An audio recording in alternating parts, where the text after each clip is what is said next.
अभ्यास करिए। अपने नेत्रों को बंद ही रखिए।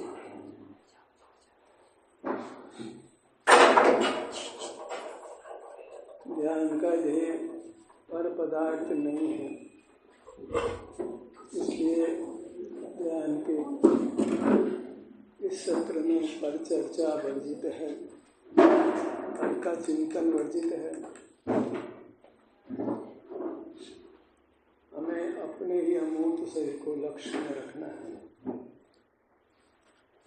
पर का कोई विकल्प नहीं हो। पर पदार्थ असार है, स्व पदार्थ सारभूत है। साधक साधु कहलाता है, वह सारभूत पदार्थ को ही ग्रहण करता है।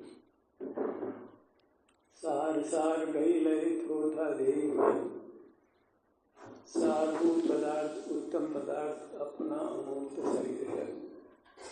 साधक उसी का ग्रहण करता है, अनुभव करता है, अन्य चिंतन नहीं करता है।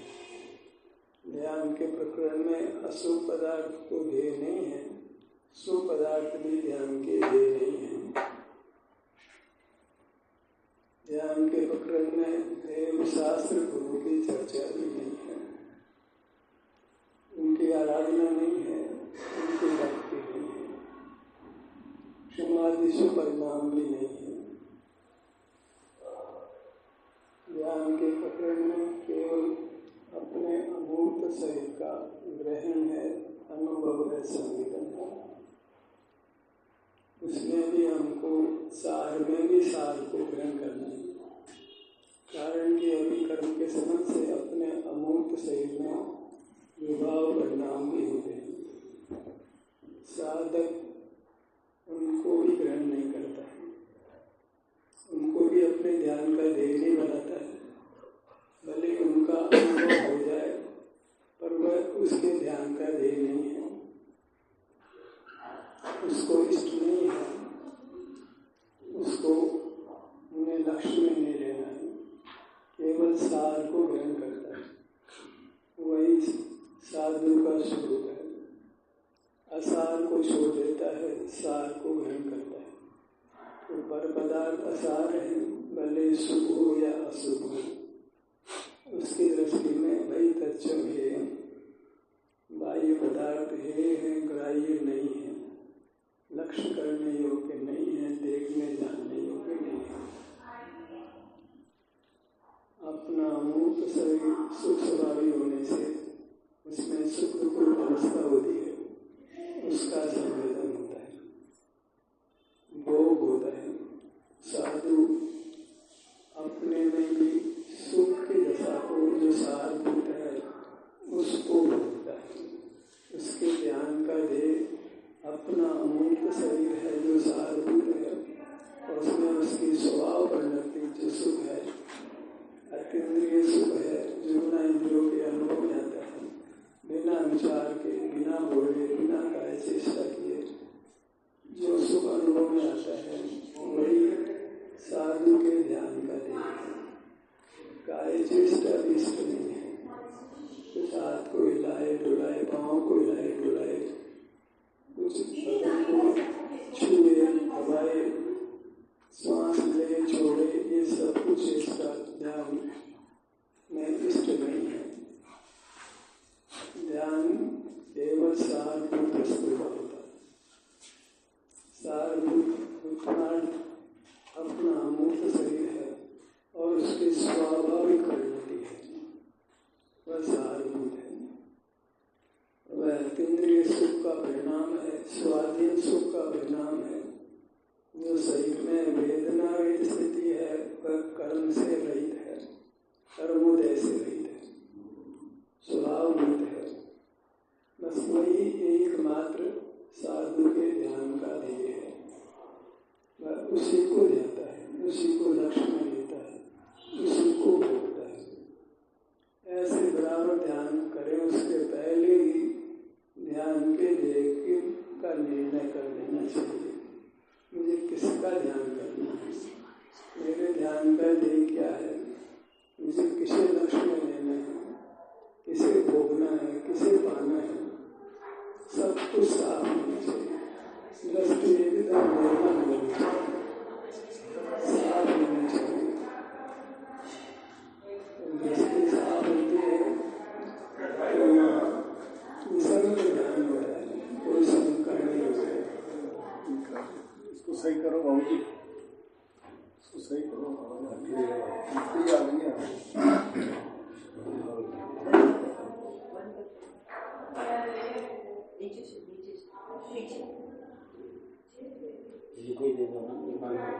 बंद कर दें। हमको ध्यान करना इष्ट है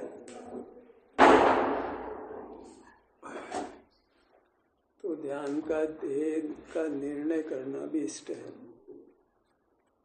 किसका ध्यान करना है? तो ध्यान का ध्येय उत्तम पदार्थ होता है, सारभूत होता है। और आगम कहता है कि उत्तम पदार्थ आपका अपना अमूर्त शरीर है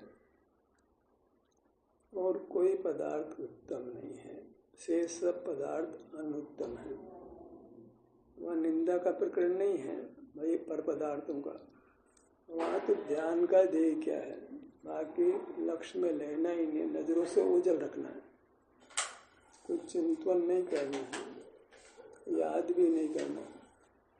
केवल एक ही पदार्थ है जो सारभूत है, ध्येयभूत है, ध्यानने योग्य है। सुबह से कोई पदार्थ ध्यान का ध्येय नहीं है। तब परमात्मा तो शुद्ध जीव है ना, सिद्ध परमात्मा, तो उनका ध्यान तो कर सकते हैं।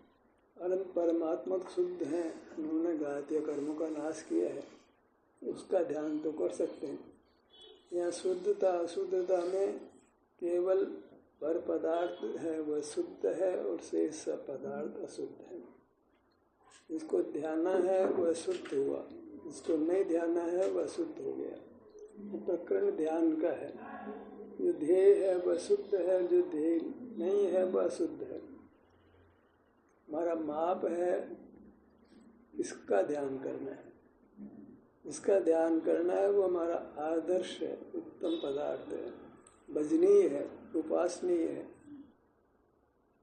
तो हमारा अमूर्त शरीर है वही उपासनीय है, भजनीय है, उत्तमार्थ है, ध्यान योग्य है। और पर को लक्ष्य में बिल्कुल लेना इष्ट नहीं है, विचार में नहीं लेना है। अच्छी तरह निर्णय किया कि मैंने अपने स्वरूप को ध्याना है तो पर पदार्थ को लक्ष्य में बिल्कुल नहीं लेना है, फिर कोई भी क्यों न हो, निरपवाद रूप से पर को लक्ष्य में किसी प्रकार से किसी पर पदार्थ को लक्ष्य में नहीं लेना। वह हमारे ध्यान का ध्येय नहीं है, हमारे लिए उपयोगी पदार्थ नहीं है, प्रयोजनभूत नहीं है, सारभूत नहीं है, असार है, पवित्र ही नहीं है। हमारे लिए सब कुछ ध्यान का ध्येय ही उपादेय है, पवित्र है, सारभूत है, ग्राह्य है। तो अपना अमूर्त शरीर के अलावा कोई पदार्थ ध्येय नहीं है। अमूर्त शरीर में भी सार में सार देखना है, क्योंकि वहाँ भी स्वभाव विभाव रूप से दो परिणाम उपलब्ध होते हैं। वेदना है, श्वासोच्छ्वास है, ये भी धड़कन फड़कन है, कंपन है, ये कई सारी बातें अभी अमूर्त शरीर के प्रदेशों में भी होती है। मूर्त में होती है तो साथ में बंधे हुए अमूर्त हमारे वस्तु में भी होती है। जो ध्येय पदार्थ उत्तमार्थ हमारा अमूर्त शरीर है, उसकी वृत्ति में भी ये कुछ विपरीतताएं विभाव परिणाम रहते हैं, क्योंकि यदि कर्म क्षय नहीं हुआ तो श्वासोच्छ्वास है, विभाव परिणाम है, इसका ध्यान नहीं करना है। श्वास आ रही है, जा रही है, इसको देखो, इसका अनुभव करो, तो ध्याता को ये इष्ट नहीं है, कतई इष्ट नहीं है। आनापान को लक्ष्य में लो, ये ध्याता का ध्येय बिल्कुल नहीं है, सर्वथा अस्वीकार करने योग्य है। भले सारी दुनिया ही ध्यान के ध्येय के अर्थ में श्वास के आने जाने को देखो कहे, सारा जगत कहे, लेकिन यहाँ जैन शासन में ध्यान का ध्येय है वह शुद्ध पदार्थ है। शुद्ध पदार्थ अपना मूर्त शरीर है, उसकी शुद्ध परिणति है। साधु है वो, साधक है, सार ग्रहण करेगा, सार ग्रहण नहीं करेगा। सार सार गई लय थोथा देह उड़ाए। स्वाचो श्वास एक अशुद्ध प्राण है, थोथा है, उसको ग्रहण नहीं करना है, लक्ष्य में नहीं लेना है। वो ध्यान का ध्येय ही नहीं, हमारा आदर्श ही नहीं है, ध्येय नहीं है। ऐसे ही वेदना भी हमारे ध्यान का ध्येय नहीं है। वेदना भी सारभूत नहीं है। कौन वेदना को सारभूत कहेगा, उत्तम कहेगा? कोई नहीं कहेगा कि वेदना का परिणाम उत्तम है। एक बंदा नहीं कहेगा, सब उससे बचना चाहते हैं। वेदना का परिणाम अच्छा नहीं है, कोई नहीं चाहता। सब जीव सुख चाहते हैं, इसका प्रतिपक्ष वेदना नहीं चाहते। वेदना दुख का है, वो सारभूत नहीं है, तो दुख का ध्यान नहीं होता। दुख अनुभव में आता है, अलग बात है, पर दुख हमारा आदर्श नहीं है। आदर्श है वह ध्येय होता है। हम वेदना का ध्यान नहीं करेंगे तो सुख की स्थिति पाई जाती है। वेदना नहीं वाली स्थिति वो सुख की स्थिति है। वेदना की स्थिति खराब स्थिति, वेदना रहित स्थिति अच्छी स्थिति। ऐसे कंपन है, धड़कन है, फड़कन है, ये अशुद्ध परिणति है। ये ध्याता का ध्येय नहीं है, वह उसका आदर्श नहीं है, उत्तम नहीं है। तो निश्चल आत्म प्रदेश, यहाँ कोई हिलन चलन नहीं है, स्थिर है एकदम निष्कंप दशा। जिन प्रदेशों में है वह साधक का, साधु का ध्यान का ध्येय है। अच्छी चीज खाओगे तो उसका अच्छा फल आएगा, खराब चीज खाओगे उसका खराब फल आएगा। हमें अच्छी वस्तु का सेवन करना है। जहर खाएंगे मरेंगे, अच्छी चीज का सेवन करेंगे तो जिएंगे। हमको जीना इष्ट है, मरना इष्ट नहीं है। तो जीने के लिए चाहिए कि हम अच्छी वस्तु का सेवन करें। पर वस्तु को हम पहले अच्छी वस्तु अस्वीकार करिए हैं। पर दवा दो दुख गई, पर द्रव्य है वहाँ पराधीनता है, और वह सब परिणाम कुशील है, विचारी है। स्वरूप को ग्रहण करने वाला परिणामशील है, पर रूप को ग्रहण करने वाला परिणाम कुशील है। कुशील सेवन करने वाला दंड भोगता है, शील का सेवन करने वाला सुख भोगता है। अपने शुद्ध परिणति क्या है, क्या श्रेष्ठ परिणाम है, क्या श्रेष्ठ वृत्ति है, निष्कंप दशा है, वेदना रहित दशा है, ये हमारे ध्यान का ध्येय होगा। इसका ध्यान करना है उन प्रदेशों में जहाँ कोई कंपन नहीं है, धड़कन फड़कन नहीं है। क्योंकि चला करिए आप धड़कन फड़कन के स्थान पर जहाँ हो रही है, अनुभव में भी आ रही है, तो फिर आपको आकुलता होती है। विभाव परिणति किसी को इष्ट नहीं होती है। श्वास तेज चले तो इष्ट नहीं होती है, धड़कन तेज चले तो इष्ट नहीं होती। मंद धड़कन मंद श्वास तो आती लक्ष्य में तब है जब हम स्वरूप को छोड़ देते हैं। और धड़कन फड़कन है वो अगर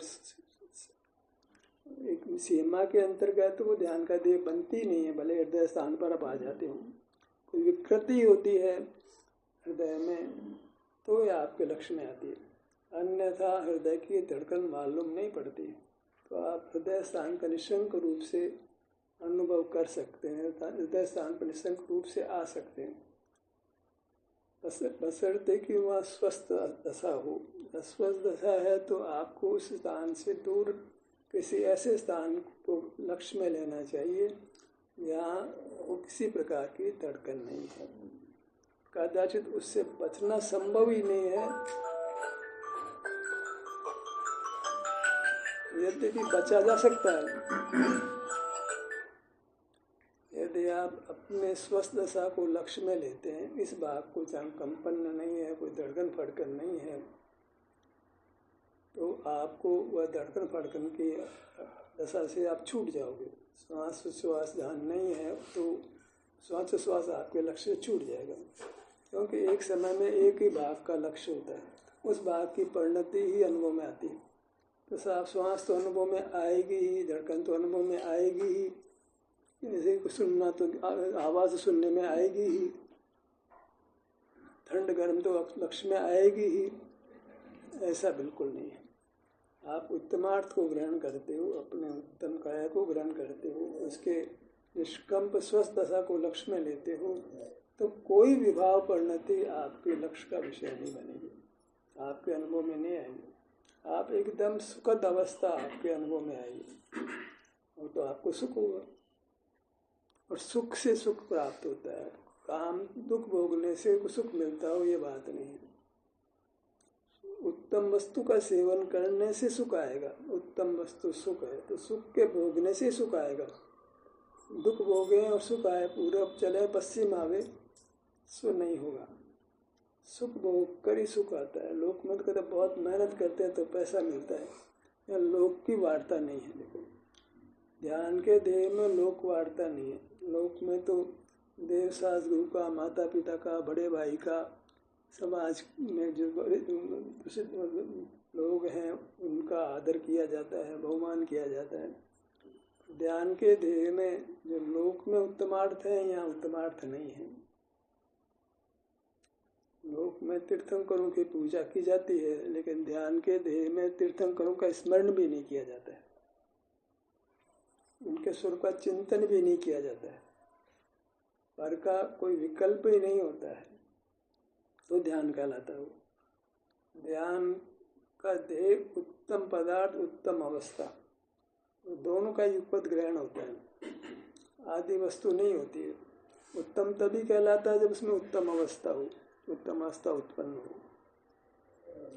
तो हमको अपनी वस्तु जो सुख रूप से स्थित है, जो भाग सुख रूप से स्थित है, अभी तो भाग ही लक्ष्य में आता है, पूरी वस्तु लक्ष्य में नहीं आती। तो अपने उस भाग को आपने लक्ष्य में लेना है जहाँ सिद्धों जैसी स्थिति हो, कोई कंपन, धड़पन, फड़कन, श्वासोश्वास, वेदना नहीं हो, कुछ हिलना डुलना नहीं हो, स्थिरता हो, पर्वत जैसी स्थिरता हो, पर्वत जैसे हिलता डुलता नहीं, उसमें धड़कन फड़कन नहीं होती, ऐसी स्थिति हो। ऐसी उत्तम सारभूत अवस्था को आप लक्ष्य में लेंगे तो आप पाएंगे कि आप में जो भी असार परिणतियाँ वो मिटने लगेगी। विभाव परिणतियाँ, चाहे अशुभ हो या सब शुभ हो, सबका नाश होगा और आप वीतराग होते हैं। और वीतरागता के फल में तो आपको आगामी काल में भी वीतरागता होती है। ये ध्यान का प्रकार है, मोक्ष मार्ग का प्रकार है। अब आपको ज्ञान ही करना इष्ट है कि पैसा कमाना है, तो वहाँ ये चर्चा यहाँ ध्यान में नहीं है, वह संसार मार्ग है। हमें तो भगवान के दर्शन पूजन ही करना है, तो उसका यहाँ पकड़ नहीं है। वह सब भले अनुभव से छूटकर होते हूँ, पर यह अनुभव के प्रकरण में उनका कोई काम नहीं है। अनुभव से छूटकर तो हम खाना भी खाते हैं, काम पे भी जाते हैं, कुछ भी जैसी भूमिका अनुसार बाह्य प्रवृत्ति होती है।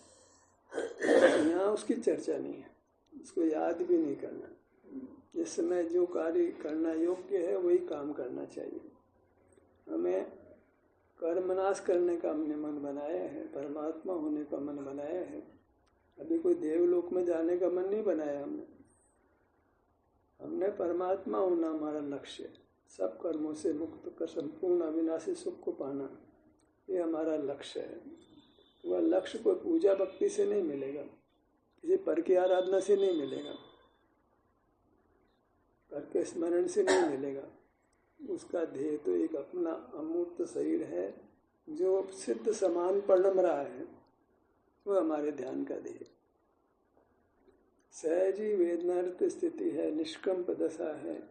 ऐसे अपने भागों को बुद्धिपूर्वक बुद्धिपूर्वक पहले अभिप्राय में लेते हैं। अनुभव के समय तो बुद्धि का काम नहीं है, और अभिप्राय में लेते हैं कि मेरा ध्यान का ध्येय क्या है, कहाँ किसका ध्यान करना है मुझे। तो वह निर्धार करके फिर वह उस भाग पर आकर के उस भाग पे ठहरता है। तो हम पाएंगे कि अन्य विवाह परिणतियाँ जो होती आई हैं वो समाप्त होती हैं।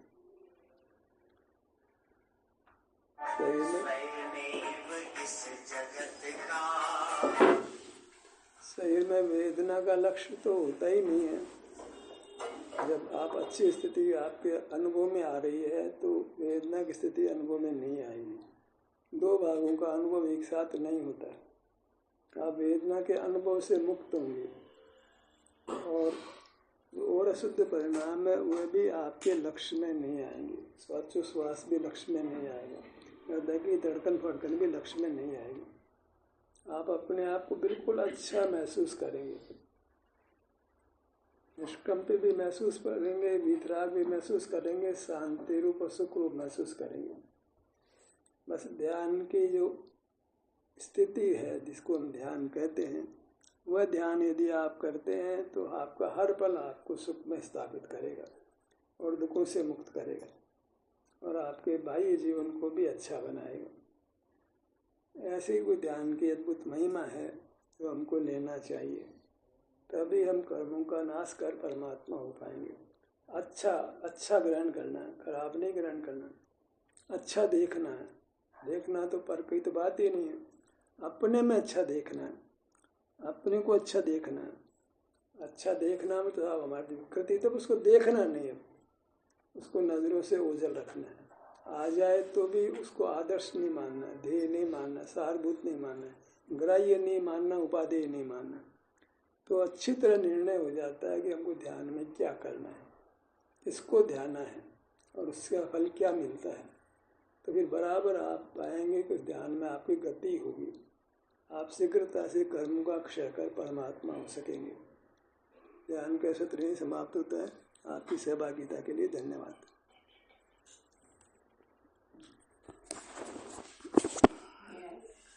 भाई साहब, आपने एक बात बताया था कि जब कर्म अभी अपनी जो स्थिति